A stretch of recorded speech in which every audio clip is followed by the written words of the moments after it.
Thank you, Lorna White of the Thames-Coromandel District Council, for your welcome.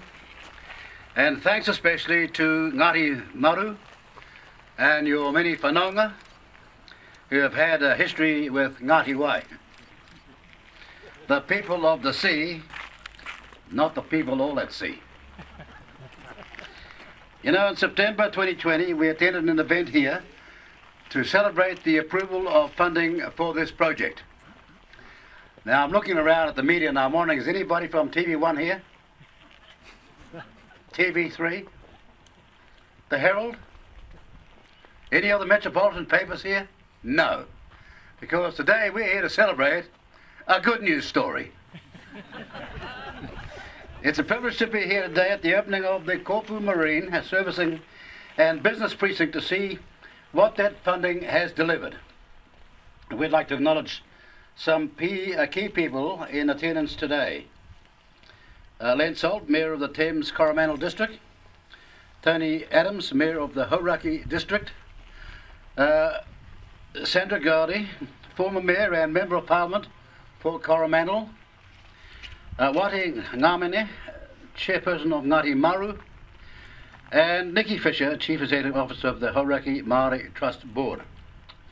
Now, this project is an example of what strategic government investment can do to support New Zealand's regions to maximise their economic potential.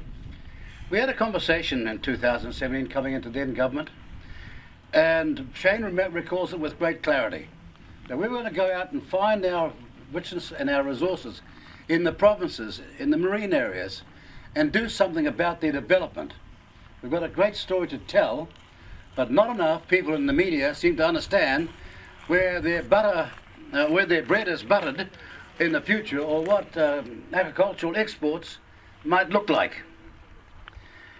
The Kōpū Marine Servicing and Business Precinct is a piece of agriculture infrastructure that will support local industries, increase access to the Waikato's natural resources, and create enduring employment opportunities for the region. And that structure behind you will be around 50, 60, 70, 80 years' time, because it's built properly, not just for tomorrow, here today and gone tomorrow, but for the future. The precinct features an 80-metre commercial wharf and floating pontoon, which will boost the capacity of the aquaculture industry in the area, enabling in-water marine servicing and vessel loading. It allows an expanded unsealed haul-out area, upgraded commercial reinforced slipway, and public recreational boat ramp and trailer parking area that will deliver enhanced maritime productivity for Thames-Coromandel by improving access to the Hauraki Gulf. Now, currently 11% of agriculture industry jobs in New Zealand are based in Thames-Coromandel. Activity generated here supports 800 jobs across New Zealand. The Kōpū Marine Servicing and Business Precinct will work alongside the Sugarloaf Wharf redevelopment, which received $19.95 million of equity investment through the Provincial Growth Fund to redevelop the wharf to cater for increased consented marine areas and growing mussel production. And these mussels are something unique. They are our #1 indigenous export. Nothing else matches them. Plus, they're anti-cancerous, so have 3 raw ones a week, or buy the granulated tablets. But it's a wonderful story. It's the most unique mussel in the world. The Americans have discovered its value, and we should be going all out to ensure that the world gets this product. The Sugarloaf Wharf redevelopment has faced delays due to consenting challenges. Sandra, why is this going on? Why, when we're trying to improve the place and give people jobs in the futures, they'll be having this needless consenting process? But the team are working very hard to overcome. You agree? Time for some action. Totally. You know what politicians are like. I do. They're fast on the lip and slow on the hip. But today you got an exception. But we say we're going to do something, we do it. Now, once delivered, both of these projects will help to ensure that infrastructure as an enabler of growth, not something that holds regions back. Infrastructure is an enabler of growth, not something that holds regions back. This used to be a world-leading province once. Not just in New Zealand, but world-leading. And it's time you got your mojo back. We want to help you. The Waikato region In fact, you had a glorious rugby team once, but that was a long, long time ago. The Waikato region is full of potential. In fact, since 2018, central government has invested almost 300 million into 249 Waikato-based projects to enable regional and economic redevelopment. This government funding has unlocked a further over 300 million of co-investment. But know that there is more work to be done to support regions and communities like Kōpū to grow and thrive. Further investment in infrastructure is needed to boost regional growth, to boost resilience. That's why our coalition government, led by the Minister for Regional Development, is establishing a 1.2 billion regional infrastructure fund, as known as the RIF. It will open on 1 July 2024 and invest in projects that build new infrastructure and enhance existing infrastructure for the benefit of regional businesses, organisations and communities. Funding will be delivered across two main project categories: resilience infrastructure to support regions' ability to absorb, adapt and respond to stresses and shocks. Proactive investment in resilience infrastructure can limit the devastating effect and impacts of, for example, Cyclone Gabriel on regions, people and local economies. And enabling infrastructure to support the growth of New Zealand's regions by ensuring that they are well connected and productive. The Kōpū Marine Servicing and Business Precinct exemplifies the type of project we want to support through this investment stream, but over and over again and around New Zealand. We look forward to the Waikato identifying projects that align with the Regional Investment Fund to build on the 249 projects and the 294 million investment made through previous funds, such as the Provincial Growth Fund. Now, ladies and gentlemen, have you heard people in central government and in Wellington, and dare I say it, in Auckland, describing this as a slush fund? It's an appalling misnomer. It's almost defamatory when they call it that. There's not one project that hasn't made it or hasn't got going. There have been delays in planning, but since the start, this has been the most brilliant investment in this country. And they have the audacity to call it a slush fund.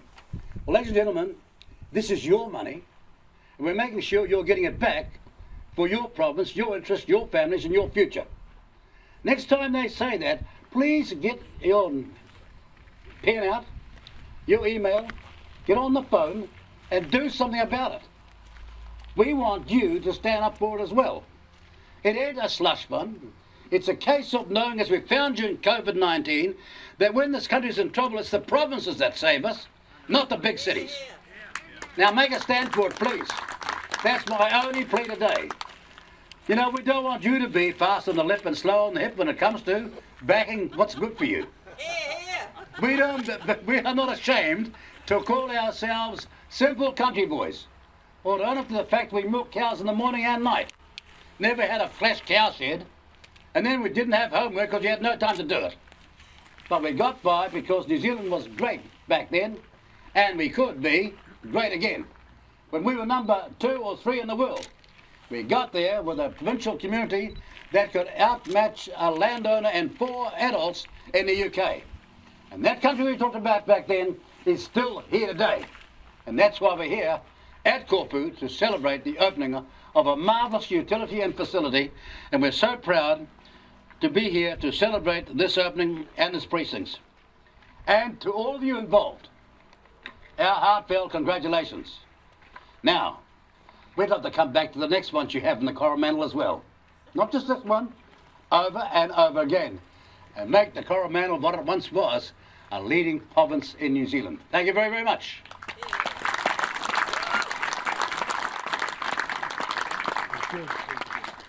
Shane Jones is our next speaker. Well, we've had a few changes of order since we've arrived here.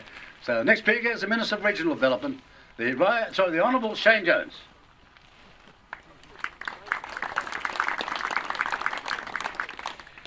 There remains little more to be said.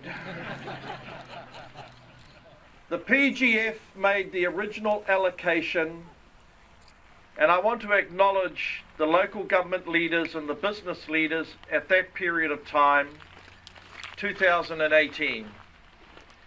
And then the opportunity arose to redirect some capital, joint funding from the regional council, from the local council, doubts as to whether it would ever be delivered. But as I said in our Māori language, this is an area of historical significance. As Winston referred to in his speech, the Māori population of this area have long-standing connections and rivalries from where we hail from. But today is about the economy that touches each and every one of you. I'm advised that you're already catching snapper off the end of this wharf infrastructure. Man, you guys have got a great fisheries minister. We want to see a tremendous degree of growth and development in aquaculture. We also made a commitment in 2018 and 19. Let's upgrade the maritime infrastructure around the coastline of New Zealand so that those of us who hail from these areas are able to celebrate that birthright of ours. The connection between people, the coast, communities, the coast, and enable the coast to play a larger role in driving forward our economy. Because with the passage of the budget recently, folks, it became very, very clear to us that we face dire economic circumstances unless we grow our economy. And with infrastructure like this, the level of leadership needed to take it to the next level, I'm very confident, working collaboratively, as my leader has said, we will get there. So he really covered off everything. Mine was really, I say to Ngāti Maru, almost a debt of honour, because very few believed that we would actually pull off projects like this. And I know there's a great deal of sweat and doubt behind the scenes that goes into this. So full marks to yourselves. Look forward to working in the future in a very collaborative sense with the new $1.2 billion fund, which has a slightly different focus, more on the focus of growing our economy, growing businesses, but nevertheless, you're pushing on an open door with good ideas. And for those of my opponents who do not want to see the natural resources of New Zealand utilised, study the stats. Provinces like this with a great deal of capacity and resource availability are stagnant on virtually zero growth. We're never going to keep our churches open, our maraes flourishing, our businesses growing, or our young people in New Zealand unless we make some hard trade-off decisions and dedicate ourselves to creating wealth from the endowment that Mother Nature has given us, and it surrounds us everywhere. Thank you very much. Tēnā koutou katoa.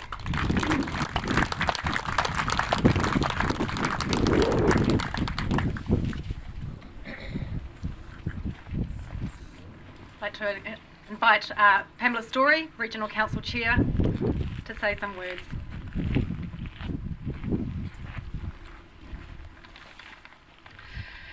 Enga mana, enga reo, e rangatira, tēnā koutou. My name is Pamela Storey, and as the chair of the Waikato Regional Council, it's my absolute pleasure to be standing here today in Kōpū, the gateway to the Thames-Coromandel district and within the Golden Triangle of Auckland, Waikato, and Bay of Plenty. My thanks to Mayor Len for the invitation to this significant occasion today. I'd also like to acknowledge the Deputy Prime Minister, the Right Honourable Winston Peters, and Minister of Regional Development, the Honourable Shane Jones. It's wonderful to see you back in the Waikato region. Can I also acknowledge the Honourable Casey Costello, Mayor Toby Adams from Hauraki District Council, former Mayor Sandra Gowdy, and also the attending councillors from Thames-Coromandel District Council and Waikato Regional Council. In April of last year, the Waikato Regional Council was approached to provide funding support to a game-changing project, a project to complete a marine servicing and business precinct which could draw in boaties from around the Waikato, Auckland, Bay of Plenty, and beyond. While it was well debated, at the end of the day, our commitment of $565,000 was a no-brainer for councillors. a tangible demonstration of our commitment to stimulating growth in our region's aquaculture sector, promoting regional economic development, and addressing marine biosecurity risks. Now that it's complete, I'm sure that you'll agree that the region has a wonderful facility. And to see it opened today on such a beautiful day here is fantastic.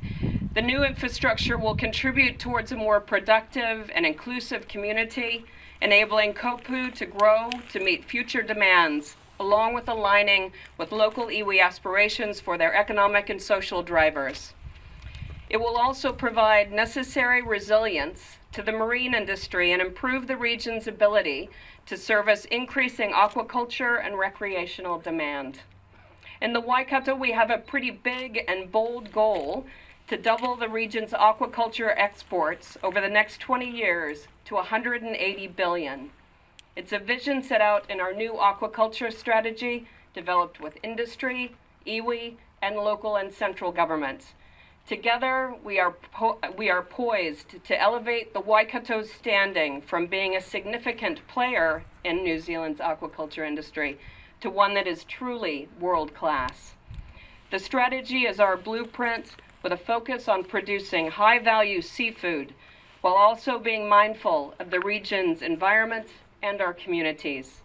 It also identifies opportunities for investment into infrastructure to support that growth. And that's what makes this precinct so vitally important. And I can't wait to see it in action. Enjoy the rest of the day, and congratulations. Kia ora.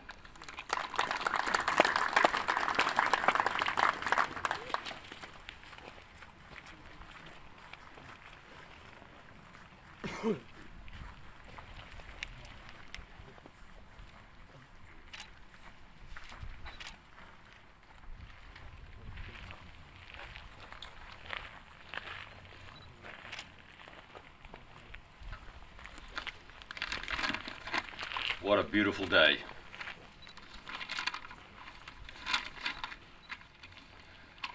Nō mai, haere mai, ki te whānau e hui hui nei. Tēnā koe Deputy Prime Minister Right Honourable Winston Peters. Tēnā koe Honourable Minister Jones. Tēnā koe Minister Costello. Tēnā koe Chair Pamela. Tēnā koe Kaumātua Wati, Kaumātua Koro. And I know that both of our esteemed Kaumātua were here at dawn this morning to bless the site. I have an apology from Paul Majuri from Ngāti Moru. Thank you for that. But David Taipuri is here, and we're very pleased to have him. Ena mana, ena reo, tēnā koutou, tēnā tātou katoa. Distinguished guests, ladies and gentlemen, friends, family, whānau. It is such an honour to have you with us today, and I want to start by thanking you for making the journey, and I know some of you have travelled a long distance to be here. To the three honourable ministers that we have with us today, your ongoing support for local projects which are truly local in origin is well known. And today we are very proud to be able to invite Deputy Prime Minister Peters to do us the honour of cutting the ribbon in just a few minutes. This is the second time in my short term as Mayor that I've been privileged to stand up front and celebrate the achievements of the fine people who did all the work. And that's, for me, that's what today is all about. It's about saying thank you for this achievement on so many levels. I cannot and do not take any of the credit for this magnificent achievement. What I can do is give sincere acknowledgement and thanks to those who have made this possible. And some of you have already been acknowledged by the previous speakers, and I will add my thanks as well. The total cost of this project was $15.3 million. It's an 80-metre long commercial wharf, as you already know. It stretches from here out to the Waihao River at Kōpū. We have the key structures that are going to be, and as Minister Jones said, this will be still here, or it might have been Minister Peters, I'm sorry about that, in 50, 60, 80 years' time. And I think it'll be here for a lot longer than that. The expected job creation up to 100 new jobs in aquaculture, light engineering and secondary services. And the expected economic return, up to $58.5 million over the next 30 years. That's what's exciting about this project. The $15 million that it cost to build this was part of a journey, and as anybody knows who has tried to build a structure like this, that journey has many challenges along the way. We got an $8.2 million grant from the government's Crown Infrastructure Partners Fund. Contributions from central, regional, district and community funds, including Thames Community Board, $1.5 million. Waikato Regional Council, as Chair Pamela has already said, $565,000. Thames Business Association and local businesses, and I'm so pleased to see the Business Association and local business so well represented here today. You all know how much effort and mahi has gone into making this happen. So it's important that we do recognise at this time, and we take this opportunity to specifically thank some of the people that have been behind this. Our Thames Community Board, chaired by Adrian Catron, Community Board members Rob Johnston, Kishan Raikwa and Holly McKenzie. Thank you so much. Our Thames councillors, Councillor Peter Revel, our reluctant video star. Thank you, Peter. Councillors from the Thames Ward, Robin Sinclair and Martin Rodley, and our councillors from the wider district also, who have been unfailing in their belief in this project and understand the importance of this vision to the Thames-Coromandel economy. And thank you again, Chair Pamela, not just to you, but also your team of councillors. And I know there was some robust debate around this, as there always will be and as there should be, but you got behind us in the end, so thank you so much. I want to thank Lorenzo Canal from Urban Solutions, who steered and guided this project to where we are now, on time and under budget, and you don't often hear that these days, so well done, Lorenzo. Our lead contractors, Fulton Hogan, yeah, thank you, that deserves a round of applause. Our lead contractors, Fulton Hogan, Land and Sea Civil and the Heron Group, and I know you guys worked above and beyond to make this happen. And all of our local subcontractors that were extensively involved, and that's something that personally I take a lot of pride in. We are committed to using local people to do local jobs, and I'm not just talking about this project, but all of our roading work and all of the other projects that we want to see happen. Minister Jones said, let's build and support our local aquaculture infrastructure. Boy, have we got a deal for you. And so let's keep talking. Sugarloaf, let's make it happen. I want to thank our Chief Executive, Aileen Laurie, and her senior leadership team, and all the rest of the TCDC staff, without whom none of this would have been possible. And also the contributions from local businesses and suppliers, Fulton Hogan, Karapehi Transport, HG Leach, Certex, Hydrocare, Kōpū Engineering. Our local hospitality and accommodation providers, Ngāti Maru and Ngāti Whananga, for all of your support and all of your belief. Thank you so much. And Ngāti Maru as kaitiaki, ensuring our environmental protection, which is so important. We are looking forward to this opening the door and being the gateway to exciting new opportunities. This is just the beginning. This Kōpū area, we think, has enormous potential to service marine and other industry, not just in this area, but right through the wider Auckland Isthmus and beyond. I also want to acknowledge the vision of the folks involved in the previous council.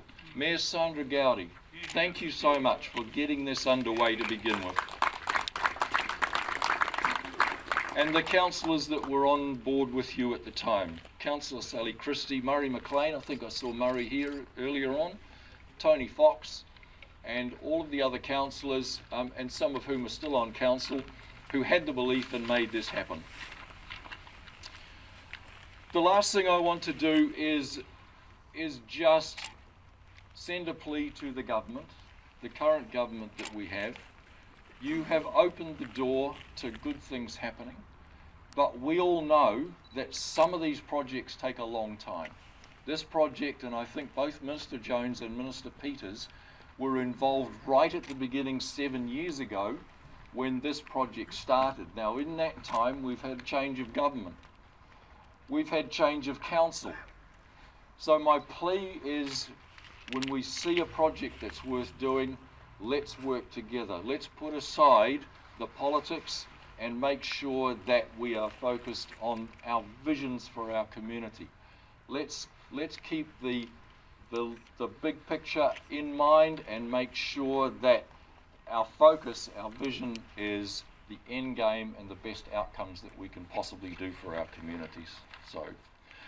So thank you so much.